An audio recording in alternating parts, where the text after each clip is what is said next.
Kathleen had been walking in the park with her children for the third hour. The weather was warm and sunny. The children were having fun, throwing colorful leaves into the air, which fell nicely and rustled under their feet. It was time to go home for dinner. Besides, the woman was very tired after work, but the kids were begging her, "Mommy, let's walk a little more. Can we quickly go and feed the ducks in the pond? And then we'll go home, okay?" they said. Kathleen smiled. "Okay, you can go, but not for too long.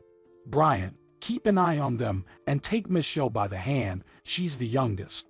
And don't get too close to the water." Brian, Sam, Rick, Mia, and Michelle rushed off to the ducks, and Kathleen waited on a bench nearby. She turned her face to the sun and stretched out her swollen and tired legs. It's a blessing to have children. Even though it's a lot of worries, I get so much love from those little hands that hug me 100 times a day. Kathleen saw her eldest son Brian running back to her and became worried. "Dear, where is everyone? Did something happen? I told you not to leave Michelle." The boy began to excuse himself quickly. "Mom, don't scold me please. Everything's fine, come with me. There, near the pond, some old lady is crying on a bench. I felt so sorry for her. Maybe she needs help." And he dragged his mother by the hand. Indeed, there was a skinny, hunched old lady sitting on a bench right by the water, with a small duffel bag next to her. She was holding a handkerchief soaked with tears and crying quietly. The children surrounded her and tried to comfort her in their own childish way, offering her a toy or a lollipop from their pockets. Kathleen realized that she should find out what was wrong and called the kids over to her. "Okay, I'm going to talk to the old lady. You can feed the ducks in the meantime. But don't interfere, okay? We'll go home soon." The woman took a seat next to the old lady and began the conversation timidly. "Hello. I'm sorry to bother you, but I can't just walk past someone who's in trouble. Is something wrong? Is there anything I can do to help you? By the way, my name is Kathleen." The old lady sighed sadly. "Nice to meet you, my name is Daisy. I don't think anyone can help me. In my old age, I was left without a roof over my head. Nobody needs me. I don't know what to do, where to go. I even wanted to kill myself out of desperation, but I wasn't brave enough." Kathleen was shocked. "How did it happen? What about your children or grandchildren, or a husband? Or you don't have any relatives at all? What a disaster." Daisy continued. "Well, I have 2 children, a son and a daughter. But they have their own families, their own children. But I turned out to be a burden to them. They don't need me. They've decided to put me in a municipal nursing home. I'm ashamed and scared at the same time. So I just quietly packed up this morning and left. I was just walking aimlessly and ended up here." Kathleen was so shocked that she didn't know what to say. "That's awful. How can they put their mother in a nursing home? Why, I can't believe it. Tell me more about it. We have enough time. My kids will only be happy to walk some more." Daisy, wiping away the tears rolling down her wrinkled cheeks, plunged into her memories. She had nowhere to hurry, but she wanted to talk to someone. It was heavy on her soul and it was hard to speak through her tears. "I haven't always lived like this. All my life I worked in a senior position. I was a mall director. Everyone in the city knew and respected me, and my husband also held an important position, working at the local factory. We built a beautiful 2-story house with a balcony and a swimming pool, bought spacious apartments for our son and daughter, and paid for their education in the best universities. But my husband died 8 years ago. He had been ill for a long time, suffering terribly. I had to sell 2 cars to pay for his treatment. But all in vain, he passed away. Mary and Nick are twins. We raised them with so much love, spoiled them, didn't deny them anything, and bought them anything they wanted. As soon as they finished school, they left our house. They both graduated from good universities, got married, had children. They rarely visited my husband and me. But he missed them so much, especially when he was sick. Sometimes he would call our daughter, 'Sweetheart, how are you doing? Is everything okay? When are you coming to visit us? But the answer was always the same. Oh, Daddy, I don't know. I don't have time at all. I'm so busy. I have a lot of problems. I'll call you later. Bye. Our son sometimes didn't even pick up the phone, and then excused himself saying that he didn't hear the call, that he was busy. And it happened all the time. When we buried my husband, they left in the evening, leaving me alone with my grief. Since then, I've been living alone. There's no one to talk to. Sometimes I want to cry out of sadness and loneliness. I have already forgotten what my son and daughter look like, let alone my grandchildren. My neighbors' children bring their grandchildren to them every summer. It's so nice noise, children's laughter. But my children have never come and never brought my grandchildren. They're always at resorts on vacation. I don't know why. It's like I'm a stranger to them. And then suddenly, 6 months ago, my daughter came to visit unexpectedly. I was so happy. I baked a cherry pie and set the table. I couldn't believe she finally thought about me and decided to take care of me. But the reason for the visit was different. Murray started the conversation directly. Mom, Nick and I have decided you don't need such a huge house. You're old now, and you live in this house alone. Let's sell it, and you can move in with me. You'll spend your time raising your grandchildren. We really need the money, you know. I was very upset, because we had built this house ourselves, and we had lived here all our lives. I was afraid to sell the house. If something goes wrong when I move in with my daughter and I can't live there, what will I do then? But on the other hand, I'm really old. I didn't even have the strength for household chores. In addition, I have heart problems. My blood pressure is unstable. It's hard for me to go up to the second floor, and if I get sick, I don't even have anyone to call an ambulance. My daughter promised me to buy a small apartment nearby, so I immediately agreed. So, the house was sold. I gave the money to my children and moved in with Murray, and my troubles began. My son-in-law hated me, got nervous when I sat down to eat with them in the kitchen and asked me to shut up if I wanted to say something. All I heard was, "Don't bother us with your opinions, and mind your business." My grandchildren were not happy either. They were already teenagers, and they were indignant that their mother sheltered an old woman. I tried not to leave my room, but still, my son-in-law demonstrated that I was a burden to them. It came to the point that they allocated me a separate shelf in the refrigerator and didn't allow me to take their food. My daughter was also often angry. "Mom, don't go anywhere, and don't touch anything." I was so nervous. I cried secretly and regretted that I agreed to live with my daughter. I kept asking when she was going to buy me the apartment she promised. "Please, don't start. My husband has invested all the money in a profitable business. Once he gets the profit, then we'll buy an apartment." But actually, why do you need a separate apartment at your age? I don't understand. Does it matter where you live out your last days? Her words hurt me so much. It turns out that old people are a burden to everyone. No one respects them, and no one needs them. Old age, it's scary. I was so upset and moved to Nick's place. I thought maybe it would be better with my son. But no. He told me directly, "Mom, this is not what we talked about. Marie has to feed you. She took more money when we sold your house. Why did you come to my place? I hope it won't be for long. You know my Jessica, she's very sensitive and fragile, and she has a very important job.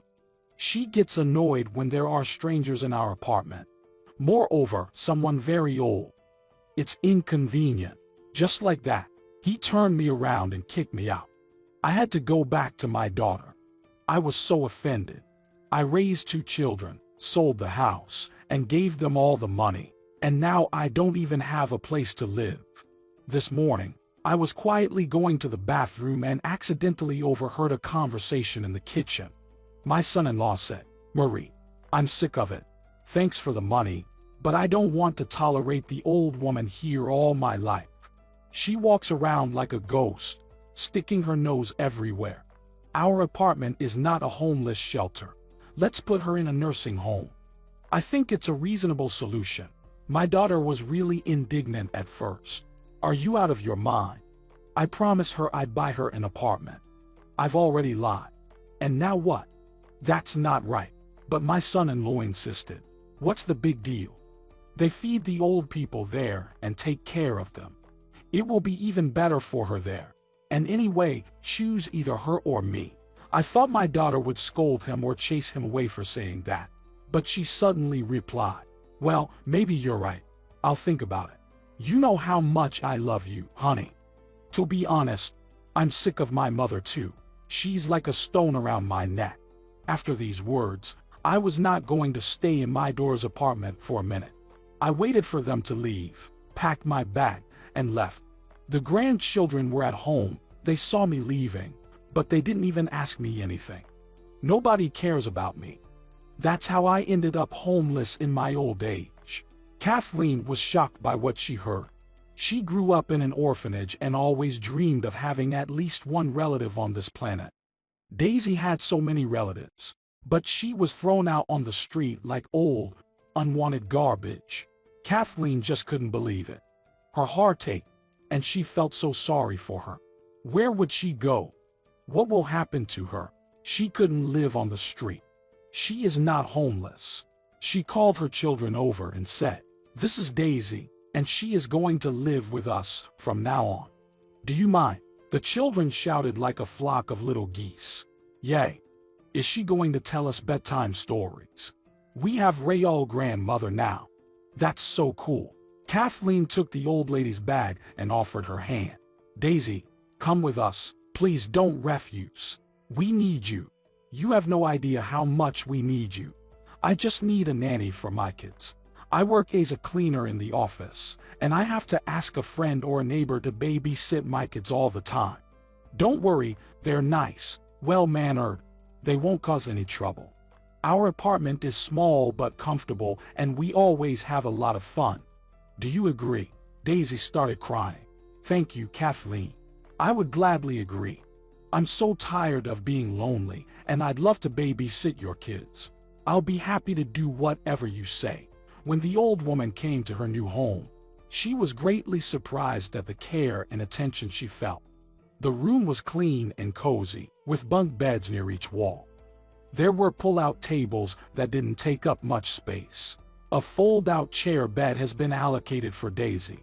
Kathleen took out clean linens, and the children gave her warm socks, saying, Daisy, put it on, our floors are cold. You might catch a cold. Then they all shared a huge pan of fried potatoes, had tea and cookies, and chatted cheerfully. Daisy felt surprisingly cozy and comfortable in this small apartment. She felt like she was at home, because they listened to her, they talked to her, and they welcomed her warmly. She hadn't felt anything like that in a long time. When the restless children finally fell asleep after an interesting bedtime story, the women decided to have a heart-to-heart talk. Daisy dared to ask, Kathleen, how did it happen that you were left alone with 5 children? You're so young.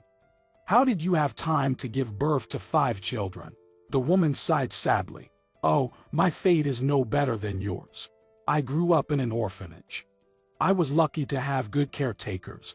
They didn't abuse us. They protected us. After graduation, the state provided me with this apartment.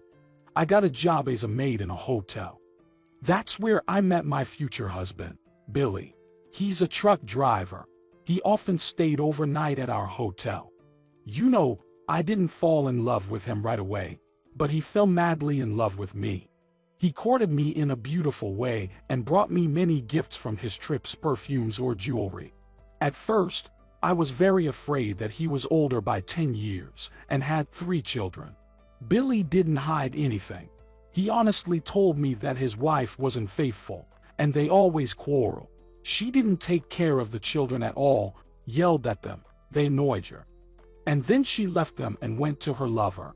Can you imagine? She abandoned 3 children. Fortunately, their neighbors called Billy and told him that the children were home alone and crying. He rushed home and couldn't believe his wife did such a cruel thing to their children. Brian, Sam, and Mia are Billy's children from his first marriage. Sam even started stuttering a little after that, but we cured him later. Billy hired a nanny to take care of the kids while he was away on trips. What else could he do? He had to feed his family. He realized I was very young. He thought I wouldn't want to take care of his children. So at first he offered, "Let's go to the park with the kids this weekend. You'll get to know each other better. If you realize that you don't need any of this, I won't be offended." I realize that 3 children are a burden and a great responsibility. But I will not abandon my children. Either such a big and friendly family or no family at all. They've already suffered a lot because of their stupid mom. They won't survive if their father turns out to be a scoundrel too. I agree. When I saw how Billy carried Brian with balloons on his shoulders, rolled the stroller with Mia, and led Sam by the hand while chatting with them cheerfully, something inside me turned upside down. It was so unusual and heartwarming. A single father with 3 children is a rarity. I quickly found a common language with his kids. We spent the whole day together. Of course, it didn't look like a romantic date. But by the evening, Billy and I had become so close that we put the kids to bed and I stayed at his house. For good. At first, it was very difficult. Sometimes I cried from fatigue, especially when the children were sick and cranky. But my beloved always helped, encouraged, and was always there for me. Gradually I got used to the kids and could not imagine my life without them. They began to call me Mom. A year later I found out that I was pregnant. I was beyond happy. And it turned out that we have twins. To be honest, I was very scared. It was a very difficult pregnancy. Rick and Michelle were born and we had 5 children. Despite all the difficulties, it was the happiest time ever. First tea, first words, first steps. Billy was shining with happiness, and he was proudly rolling the stroller. I never treated his children differently, they were all my children. Suddenly Kathleen fell silent, and after a short pause, she said quietly, swallowing her tears, "6 months ago, Billy died. He got into a car accident on a slippery highway. I don't remember the funeral at all. I was fainting again and again." Just like that, at the age of 25, I had become a widow with 5 children. I was terrified. The children were crying and waiting for Daddy to come home, always asking when he would come, tearing my soul apart. I was in total despair and didn't know how to move on. Hard times had come. I had to sell Billy's house to earn some money. People still don't understand me. They say I'm out of my mind and they advise me to send Billy's kids to an orphanage. But I can't. I can't. I grew up there myself and I know what's waiting for them at the orphanage. It's a betrayal. They consider me a mom. How can I give them away? They are not puppies. I had to get a job, but nobody wanted to hire me with so many children. I barely got a job as a cleaner in a company. That's how I live. I ask my friend or my neighbor to babysit children. They are often sick. Of course, it's not easy. My salary is very low. But I get an allowance for children, and my acquaintances give me a lot of clothes for them. Brian went to school this year. I barely purchased everything needed, but we made it. But my colleagues insult me all the time. They think that if I'm a cleaner, then I'm stupid and lazy. It hurts me so much. Daisy burst into tears and grabbed the woman's hand. "Kathleen, honey, you're a real hero. You're doing everything right. Everything will get better. The kids will grow up, and it will be easier. I will help you with great pleasure. It's all right. We will cope with everything together." They talked and cried together for a long time. And it seemed that with every tear, the grief and longing accumulated over the years went away, and it was like a heavy burden had been removed from their hearts. So they began to live together as one big and friendly family. The children adored Daisy, for she was a master of telling interesting bedtime stories and making delicious pies. It seemed that the old woman even became younger, straightened her back, and smiled all the time. Now she had a reason to live. She felt needed in this family. There were no rules and prohibitions here. If someone accidentally broke a dish, they were not scolded. They just cleaned it up, and that was it. The older kids looked after the younger ones, and Kathleen was teaching everyone to do household chores. The town was small, and soon people began to gossip that the mother of many children had sheltered the unfortunate old lady, although their apartment was very small. Many people knew and remembered Daisy, and of course, everyone knew that her kids had kicked the old lady out. When the rumors reached Marie and Nick, many people began to reproach them. Some people have even stopped communicating with them.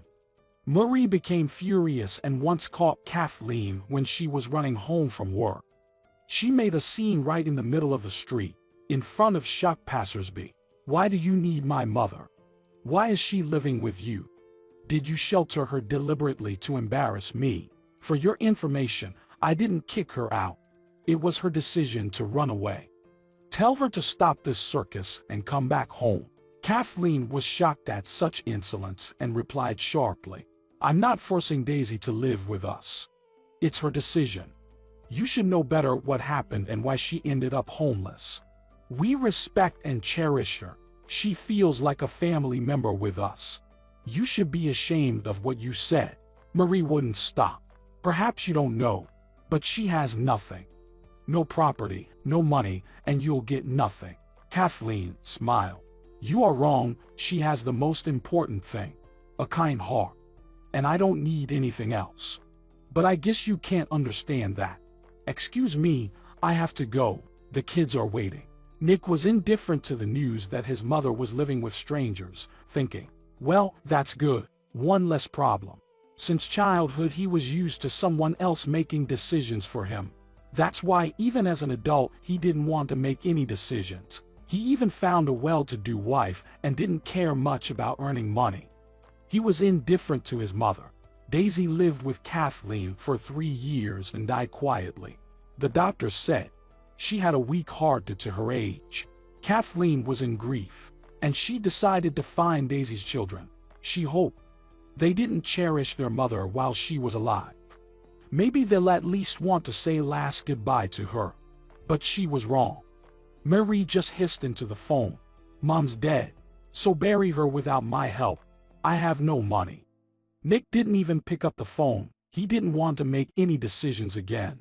His wife Jessica only said that her husband doesn't earn enough, and she's not going to pay her own money to bury a stranger.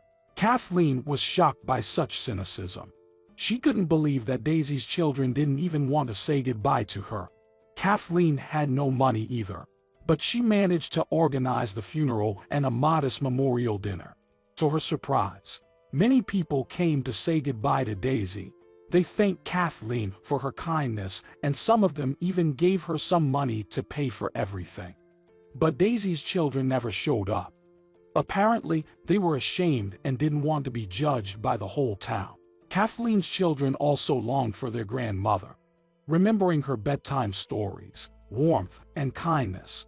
Kathleen often visited Daisy's grave with them and shared her joys and sorrows with her. At work, everyone started abusing her even more, saying, "That cleaning lady has lost her mind. She's penniless, raising 5 kids, living in a tiny apartment. Hasn't she had enough problems? She decided to bury some stranger at her own expense. It's crazy." Some people openly mocked her. "Hey, Kathleen, can you give us some money, too? You are very rich, aren't you? If you're paying for the funerals of some strangers, then you have a lot of money." The woman cried every day from such anger. She wanted to answer them all harshly, to throw that hateful mop and get out of there as soon as possible. But she couldn't. 6 months after Daisy's death, Kathleen received a strange letter from a notary, asking her to come to the bank. It must be some mistake, the woman thought, but still, she went to the bank, out of curiosity.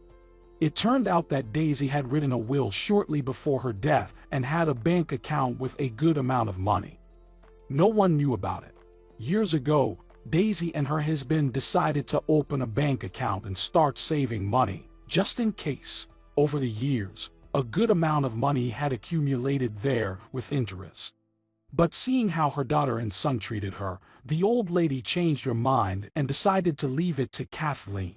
In gratitude for her kindness, In addition to the money, the notary gave her a letter Daisy told to open it only after her death. With trembling hands, the woman opened the envelope and read, "Kathleen, my dear daughter, yes, daughter. If you are reading this letter, I am no longer alive. I want to express my gratitude for the warmth and kindness you and your children have given me. You should know that I consider the time with your family to be the best time of my life.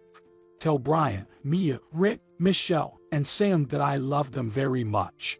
Tell Sam not to be lazy and to read more, and tell Brian to keep drawing. He is great at it. Your kids are great and kind. They will definitely not grow up to be selfish like my kids. I hope that everything in your life will work out perfectly. Love you all. Daisy."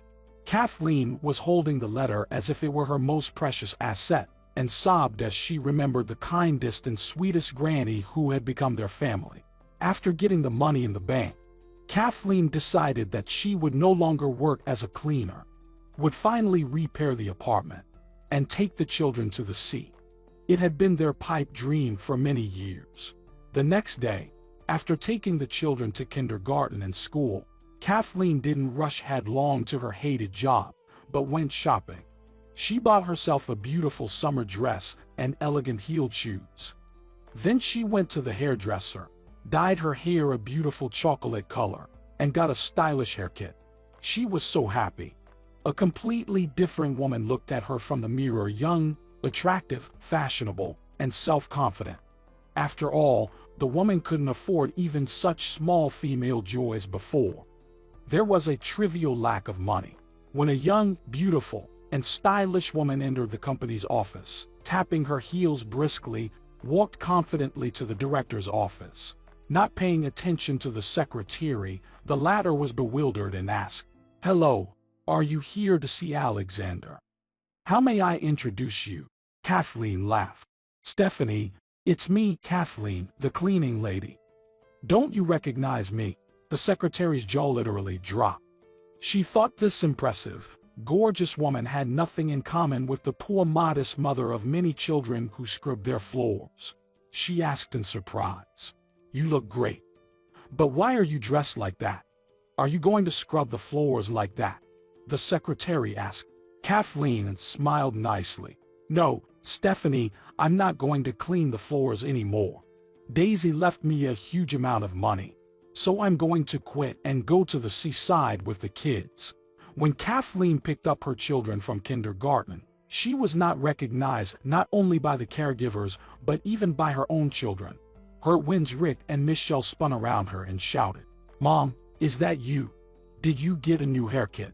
Sam, who was older, gave a thumbs up and said, "Mom, you're awesome." And Brian, coming home from school, looked at Kathleen in a mature way and said with admiration, "Mommy, you look so nice. You're the most beautiful girl." During dinner, Kathleen asked in a mysterious voice, "Has everyone finished their porridge? Are you sure? Well done. I have a surprise for you. Daisy has given us a lot of money and we are going to the seaside next week. Here are the tickets. Tomorrow we will go to buy swimsuits, fins, masks and everything else. One condition: obey your mom and don't misbehave." The kids started shouting, jumping up and down, and hugging Kathleen. "Yay! The sea! Mommy, you're the best." The news that the large family went to the seaside, and about the unexpected Daisy's will, quickly spread through the town, thanks to Stephanie. When Marie found out, she hated her late mother even more, and Kathleen along with her. She raged and screamed at home. She pretended to be a saint, but she just found out about the money and decided to get it. How could she do that? My mother is no better either. She didn't say a word about the money in the bank. She has her own grandchildren, but she left it all to strangers. Where's the justice? She lived in my apartment for half a year. We fed her at our own expense. We should have put her in a nursing home right away.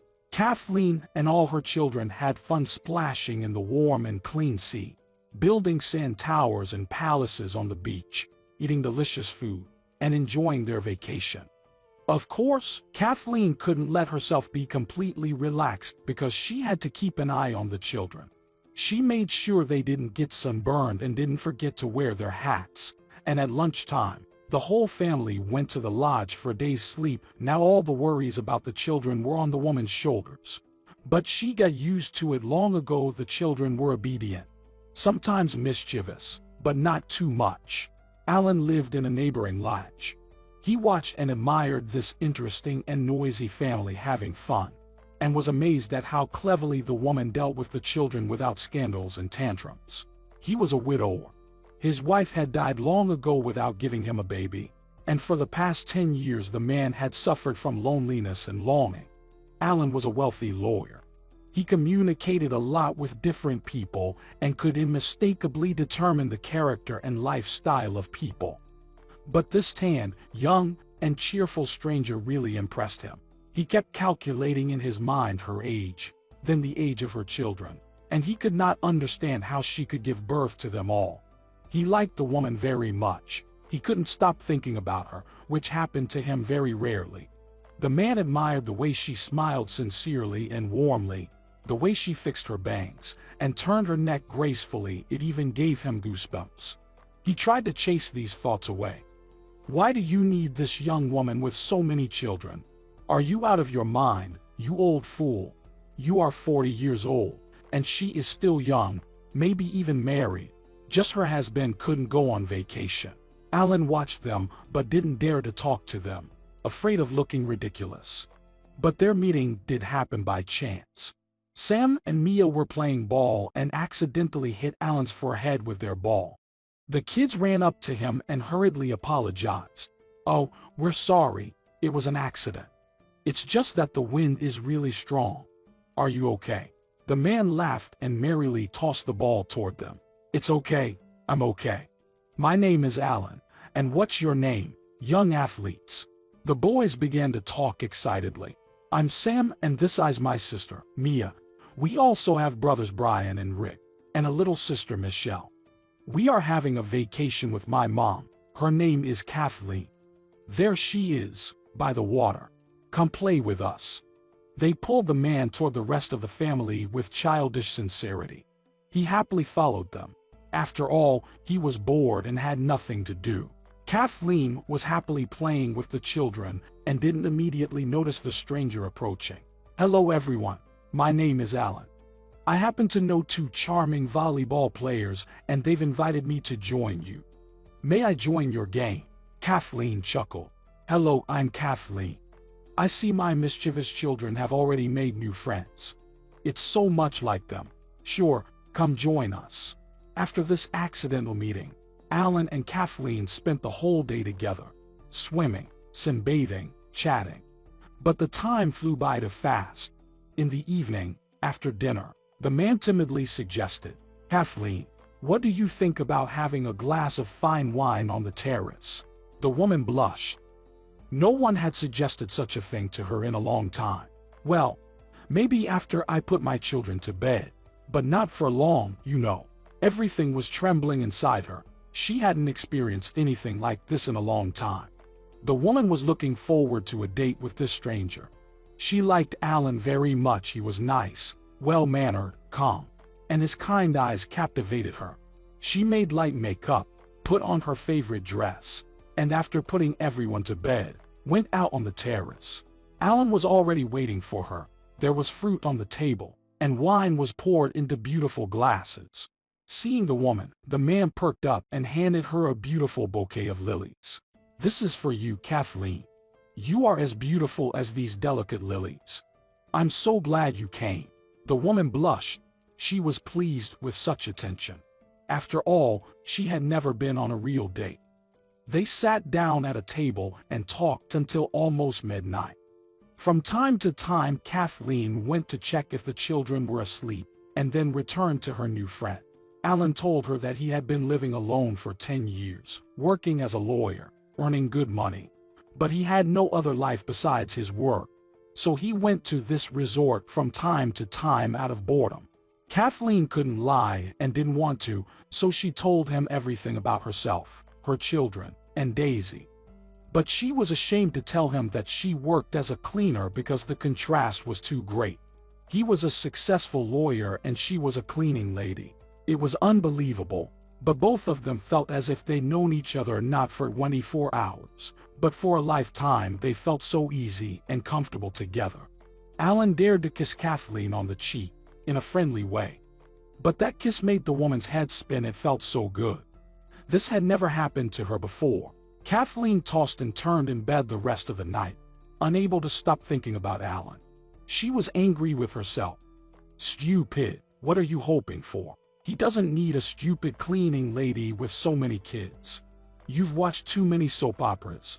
It's simply impossible. The most you'll get is one night with this handsome man. Nothing more. But will that make you feel any better? No. It'll only make you suffer. Forget him. Soon he'll go home and never think of you again. Here they are, my beloved sons and daughters. That's all I need. She persuaded herself, looking at her little ones snoring sweetly on the bed. The rest of the vacation, Kathleen, Alan, and the children were inseparable. They played volleyball, frolicked and fooled around like little kids, went to the zoo and parodied a funny gorilla, fed roe deer, and went sailing. Time flew by very quickly. Alan suddenly realized that he had not been this happy in a long time. The kids didn't bother him. On the contrary, when he communicated with them, he felt as if he had been transferred back to a carefree childhood. With this family, he didn't have to pretend to be anyone. He could be himself. The day of departure came. Kathleen packed her suitcase and checked the documents. The children were quite disciplined, so they packed their stuff by themselves. Suddenly, there was a knock on the door. Alan came in, and seeing that the family was almost ready to leave, he said, "Kathleen, listen, I wanted to tell you, or rather invite you, sorry, I feel a little awkward. Kids, Kathleen, I'm inviting you to my house. I have a very big house not far from here. It's very spacious, with a beautiful garden, with a swimming pool. I also have a dog named Lilu and a cat named Tim. But I live alone in this huge house, which makes me feel very sad and lonely. There is a good school and kindergarten nearby. You will love it. Who would like to go? Raise your hands." The excited children shouted in unison and raised their hands. "Yay, Mommy. We're going to Alan." Kathleen protested. No. This is inconvenient. Alan, why are you giving the children so much hope? We have to go home." And she picked up the suitcase. The children were upset and fell silent. But Alan winked at them and whispered, "Calm down. I'll talk to your mom and persuade her." The kids went outside. Kathleen was very angry. "Alan, don't play with children's feelings. It's not fair. We're adults. How are we going to go to your house together? What am I to you? You'll play with me. You'll get tired of me and the kids. And then what? How am I going to explain it to the kids? You haven't thought about it, but children are not toys. And they don't only laugh and play, they are often cranky and sick, and they need to be treated and educated. It's not an easy job. They're my family, but they're strangers to you. And me, who am I to you? We have met only 2 weeks ago. Why do you need me?" Alan suddenly pulled her against him and kissed her passionately on the lips. She tried to resist, but then suddenly relaxed, unable to control herself, and they couldn't pull away from each other for a long time. Then Alan said, "Kathleen, I'm 40 years old, and I'm a lawyer. Believe me, I'm responsible for what I say. You know, if someone had told me a month ago that I would fall in love with a strange woman with 5 kids, I would have laughed. But believe me, those 2 weeks we spent together were the best 2 weeks of my life. After my wife died 10 years ago, I had become cynical and pragmatic, and I didn't believe in love anymore. But you and your children helped me to become the same person I was before. With you, I became myself, and I finally feel happy. I realize the level of responsibility for you and the children, and believe me, I will not betray you or leave you, no matter what.